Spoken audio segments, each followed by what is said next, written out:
To be completely honest with you, I have really been hesitating putting this out because I know that people do not choose helping professions because they wish to harm. And I am speaking with so much reverence. I need this to be upfront before I go into what I'm about to say, because I'm coming at this with so much reverence and so much compassion and so much appreciation and so much gratitude for the people who are out there with their boots on the ground every single day fighting the good fight. Our literal frontline workers, our nurses, our doctors, our teachers, right? Our police officers, our lawyers, our public servants who are out there every single day serving other people's children because of a core belief that the way to live life is by being in service to other people. And over the last lifetime of mine, I have always been attracted to service-based professions. I got my first paying job when I was 14. I babysat before from the time I was 7 or 8. I started getting paid maybe when I was 10 or 12, and then I got a job in the service industry at the age of 14, and I remained in the service industry, and I haven't left it. My face, my name tag, my letters have changed, and at the end of the day, I've always been in the positions of caring for others.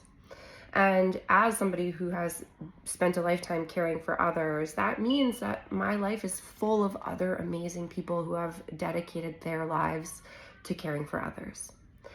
And what I want to say is nothing about human people. And I think that that's extremely important to recognize, because this is in no way, shape, or form meant to be a criticism of individual workers, individual people.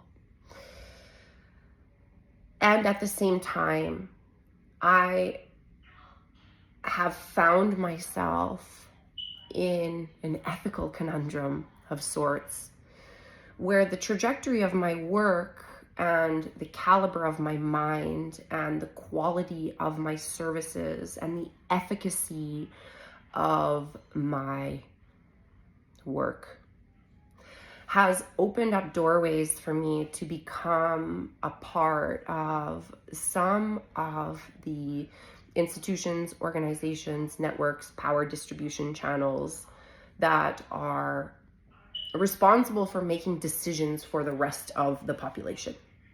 In other words, I am in the rooms with people who move millions and billions around the global economy. People who make decisions about what laws should we follow, what curriculums should we teach our children, what food should our people be eating, okay? And the way that that trickles down and the way that that affects nurses and doctors and teachers and police officers is because one of the reasons I was not able to stay within the profession of nursing and let go of my license is because of the rigidity of the protocol and the rigidity of procedure. And in evidence-based practice, procedure is extremely important. In evidence-based practice, following protocol is extremely important. And I myself was just never designed to be somebody who works inside of protocol. And the world needs all types. My client Rokia said it really well. She says, I'm not here to take down the system. I'm also not here to work in the system. I'm here to work on the system. And so the way that I work on the system, because you can take the girl out of nursing. And at 7 years old, I said I was going to be a pediatrician so I could go around the world and help babies. At 14 years old, I started volunteering on the pediatric unit at the Red Deer Hospital so that I could be on that trajectory to become a physician, to go around the world and save babies.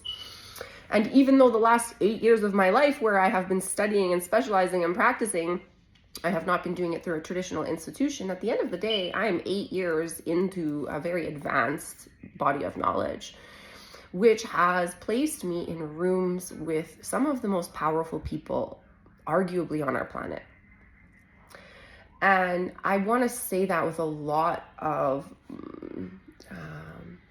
I want to be really humble when I say that, because this is not meant to be a flex. This is meant to be something that unifies people. And something that I've noticed, in my work, I have traversed I have traversed so many avenues of this planet in this lifetime. And whether that is like the underworld from working in the bar industry from the time that I turned 18, or the overworld of big political decisions and conversations about $54 billion trade arrangements, I have really been privileged to have had such a vast life experience where I have seen a lot of people do a lot of cool stuff. And I've also seen a lot of people from very different backgrounds being exactly the same. And so when I'm sitting in a boardroom and I'm evaluating the energetic dynamics happening in a boardroom, I'm keenly and acutely aware of the way that those dynamics mirror organized crime activity, and the side of the law that you are on, right? The side of the law that you are on, the side of the bank balance that you are on, the side of the last name that you are on. At the end of the day, it doesn't matter.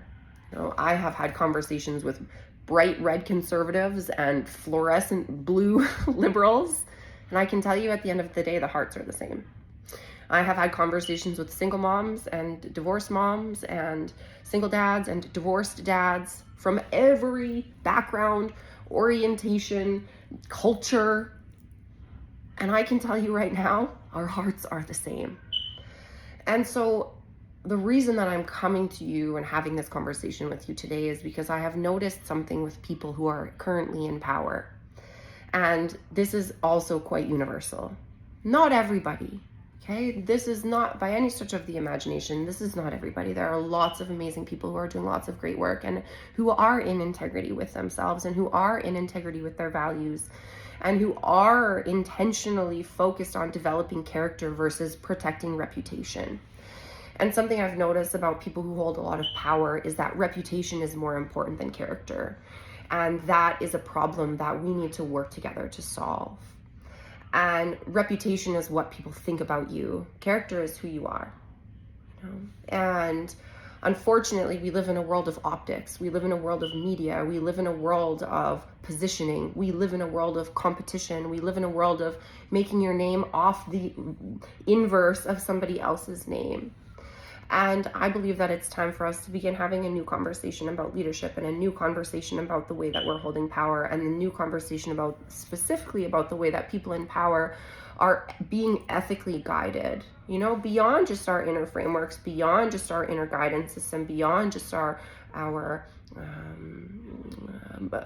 inner compass, our morals, our religious upbringings, right? Beyond that, I believe that every human person practicing in the service industry should be familiar with and have and be bound to a personal code of ethics. And from my experience right now, the way that conversations are had, you have to realize that people are very quick to underestimate me, right? I walk into a room and people think that I'm all beauty. It's very surprising to people when they actually discover that I am a complete intellectual weapon and probably one of the most intelligent people multidimensionally across vast types of intelligence that they'll ever meet. And I don't say that as a brag. I say that as a reality. I watch podcasts between Joe Rogan and Elon Musk, and I'm like, I could be there at that table having that conversation with them and actually doing it in a way that would elevate the conversation and help humanity. And no matter what thought leader is speaking, no matter what leader is having a conversation, I can always see where their ethics are being wobbled all the time. It is one of the gifts that God gave to me through the birth by fire initiation. That was my first 25 years of life. And if you knew me in my first 25 years of life, then you're welcome. # Mothers Think Glow Up. Am I right or am I right? And it's important, I think, also that you recognize that, because I've had a lot of beautiful friends who have experienced addiction. I have begun to talk about my relationship that I had with alcohol and the way that alcohol shaped my life, and not in a positive way. And something I know about substance use and the reason that we go to substances instead of other people is because we're looking to soothe, and we're looking to find connection. We're looking to feel love and feel loved. And unfortunately, we live in a culture that is quick to manufacture neurobiological reward, and very slow to earn the neurobiological reward. And so no wonder everybody and their pony has a prescription for a mental health medication, because we live in a society that is very disconnected from the truth of what makes life worth living, and the truth of what makes humanity humanity.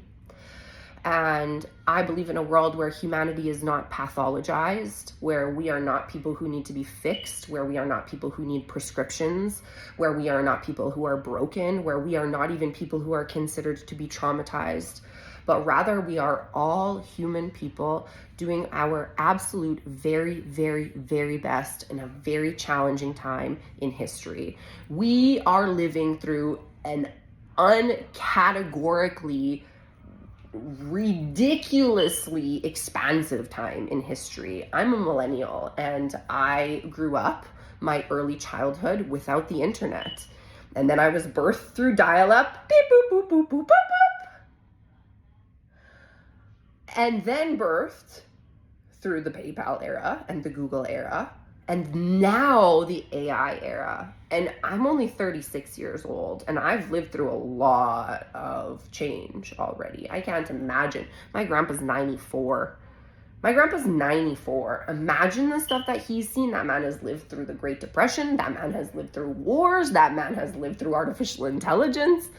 That man has seen a lot of things. And that is something, every evolution of consciousness that I go through, that is something that I'm realizing, is that I really don't know a whole lot about a whole lot. But one thing I do know, and that I'm exceptionally good at, and that I am, as a matter of fact, the best in the world at, is being able to sense when people are out of integrity and out of alignment, even if they can't themselves.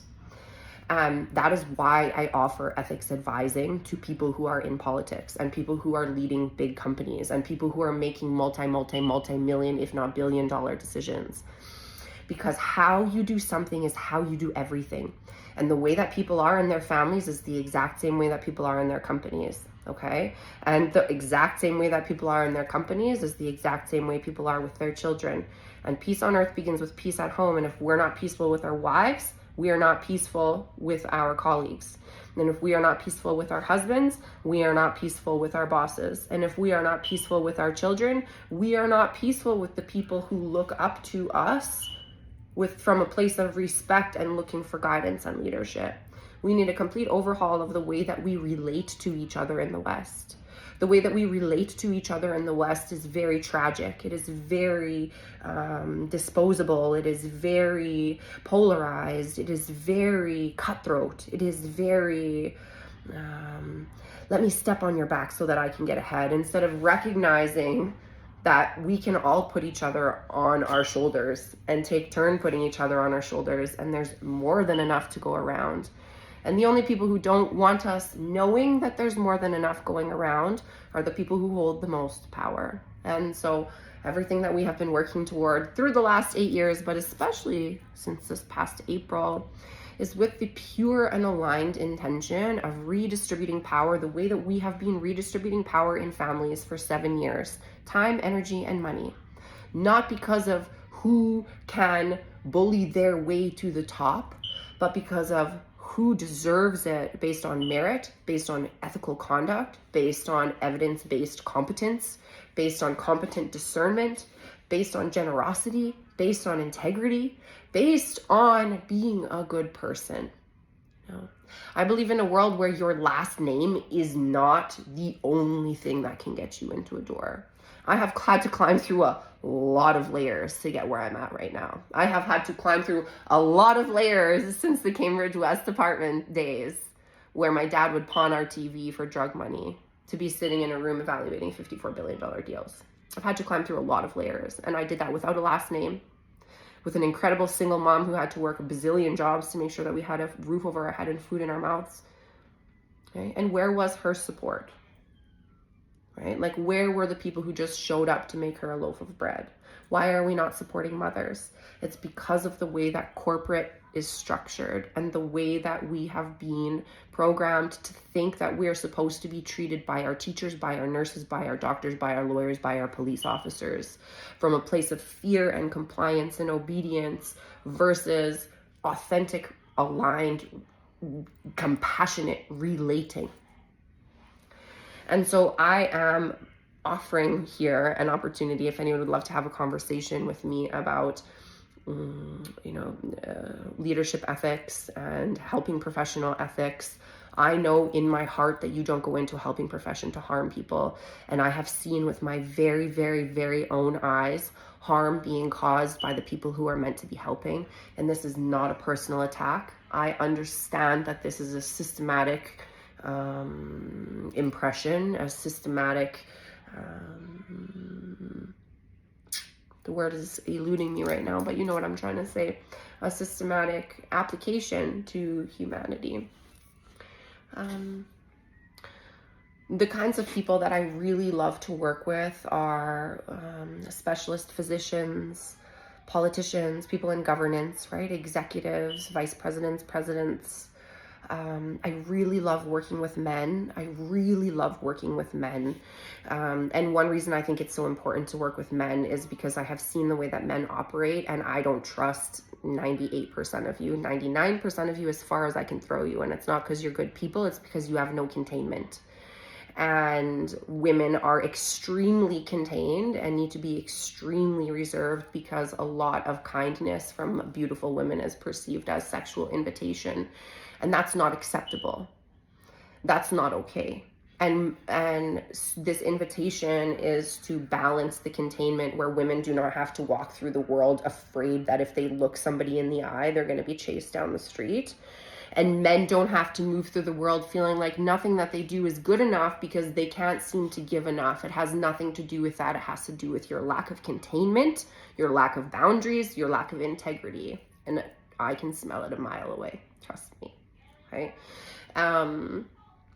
It's, something I do before I start working with a company is an audit on them. And a lot of people don't want that to happen. And right away that will tell me if somebody is willing for me to come in and do an audit on an energetic integrity audit on their company, that'll tell me how much they've got to hide. Right? And so the less you want me to come in and look at your energetics and your integrity, the more you actually need it. And I am saying this from a place of pure divine love because I know the word of God and I know the truth about the way that things are meant to look from my lens, from my vantage point.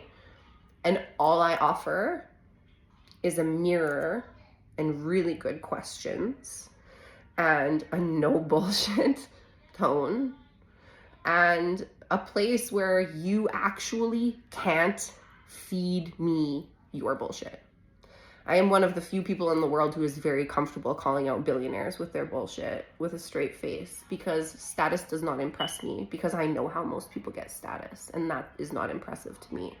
What is impressive to me is the stories of the people who come through my programs, people who have survived and not just survived but thrived, and people who have not just survived and thrived but taken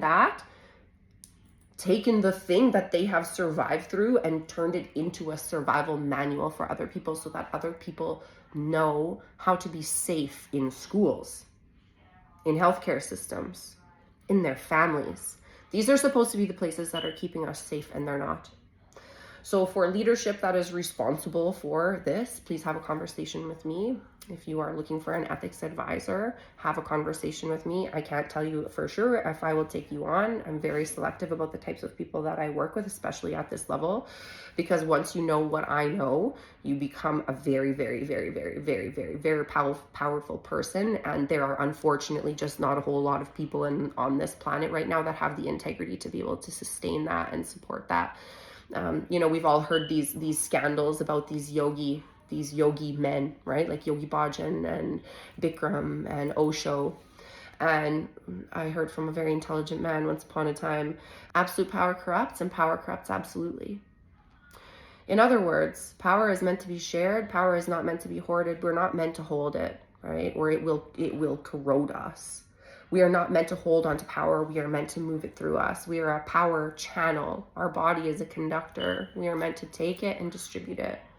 And I once saw this thing, and it said, when you find yourself having more than others, build a longer table, not a higher fence.